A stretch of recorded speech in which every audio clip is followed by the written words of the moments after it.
dessa casa toda forma gentil, nobre e cristã, como tratou, trata e sei, como deputado federal e líder do governo, agora na Assembleia, trata os evangélicos e nós, batistas, certamente, nos vemos incluídos. Sérgio. Você era, inclusive, secretário de Assuntos Populares do governo da Prefeitura Municipal do município de Santos. Destacado deputado José Carlos Vaz de Lima, as ações de Vossa Excelência na condução dessa casa, as atitudes de Vossa Excelência na vida pública, muito tem honrado o povo de Deus, muito tem honrado o povo evangélico dessa cidade, desse estado, desse país. E numa data especial, como hoje estamos comemorando uma sessão solene, por iniciativa de Vossa Excelência, mas não por essa iniciativa, mas sim com reconhecimento da maneira como Vossa Excelência atua, representando o povo evangélico. A Igreja Batista da Liberdade não poderia deixar de registrar de maneira especial a vossa atuação e esta data. E coube-me a honra de entregar a Vossa Excelência uma placa que eu passo a ler. Deputado José Carlos Vaz de Lima. A Igreja Batista da Liberdade, ao ensejo das comemorações do seu centenário, externa nesta placa o seu sincero agradecimento pela consideração e afabilidade a ela demonstradas por Vossa Excelência, enquanto presidente da Assembleia Legislativa do Estado de São Paulo, reconhecendo-a por suas atividades espirituais, sociais e culturais em prol da cidade e do Estado de São Paulo. Deus mesmo continue a abençoar Vossa Excelência em todos os seus caminhos. São Paulo, 3 de abril de 2009, Igreja Batista da Liberdade, Pastor Eli Fernandes de Oliveira, presidente, pastor sênior.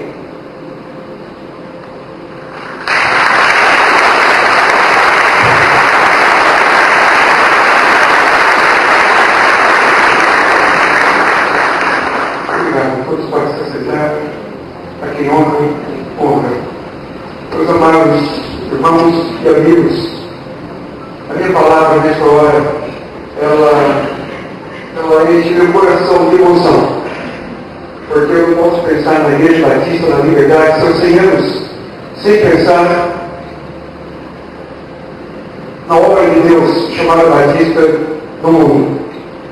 E quero muito rapidamente fazer algumas citações deste material que dispõe a mãos preparado para este tempo de comemoração dos 100 anos da nossa igreja.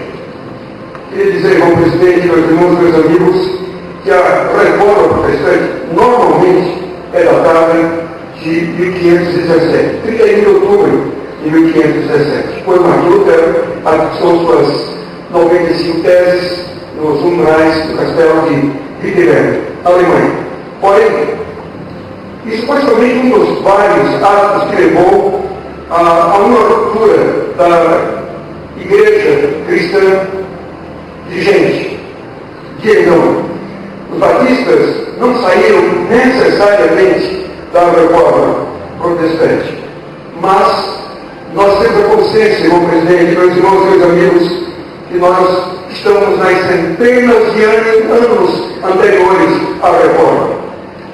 Os batistas não tentam, inclusive, traçar essa linha histórica que nos liga até os anos apostólicos, os tempos apostólicos. Simplesmente nós dizemos que em cada época da história, Deus, a sua misericórdia, levantou grupos, pessoas com as mesmas doutrinas, discutindo e desfraudando a mesma bandeira. Se o tempo hoje permitisse, eu falaria um pouquinho dos montanistas de 150 depois de Cristo, mesmas bandeiras. Dos novacianos, 240 antes de Jesus, portanto, antes da decisão por Cristo, de Lutero e de Constantino, defendendo as mesmas bandeiras. Os donatistas, um pouquinho antes também, no estabelecimento da Igreja Oficial de Roma, por Constantino, imperador de então, e depois dos albigenses e também dos valdenses, já 1670, os albigenses 1022 depois de Cristo. Mas esse nome genérico batista veio a ser bastante usado somente pouco antes da Reforma Protestante.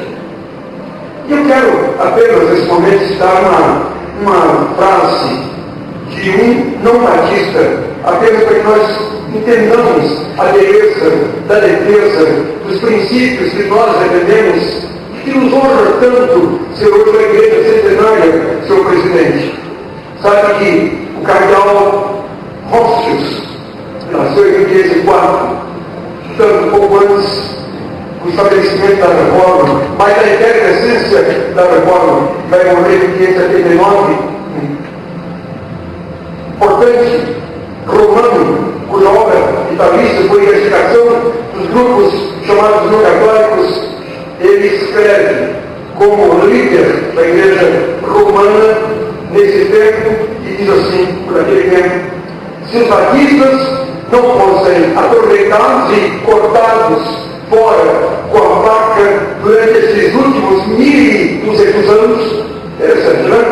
Faria um enxame maior no número do que todos os grupos reformadores. Já havia consciência nos líderes da época de que havia outros grupos paralelos à Igreja Romana defendendo princípios impressionantes.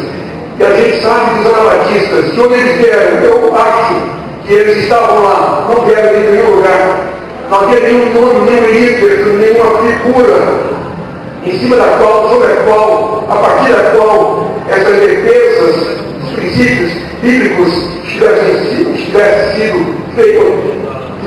feitas por acontecer.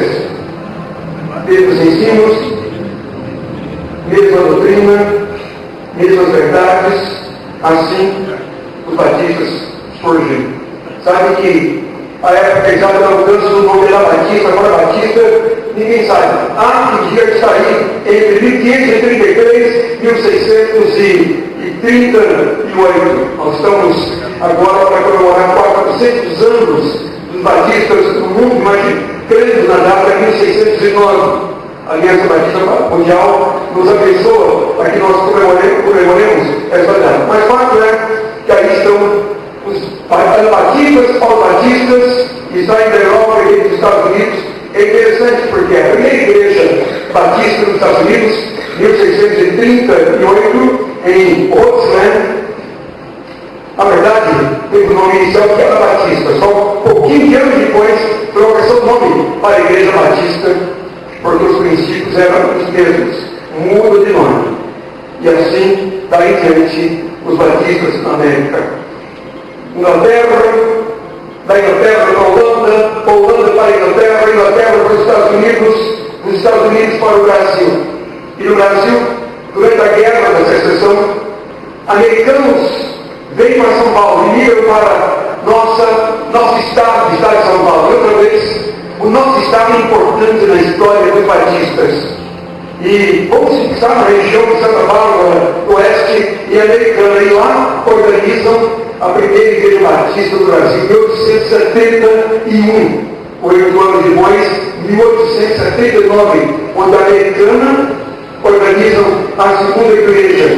Graças a Deus, que a Convenção Batista Brasileira, na sua Assembleia última na cidade de Brasília, voltou a reconhecer que o início da obra batista no Brasil não é 1882, como já comemorávamos em 92, o centenário, mas na verdade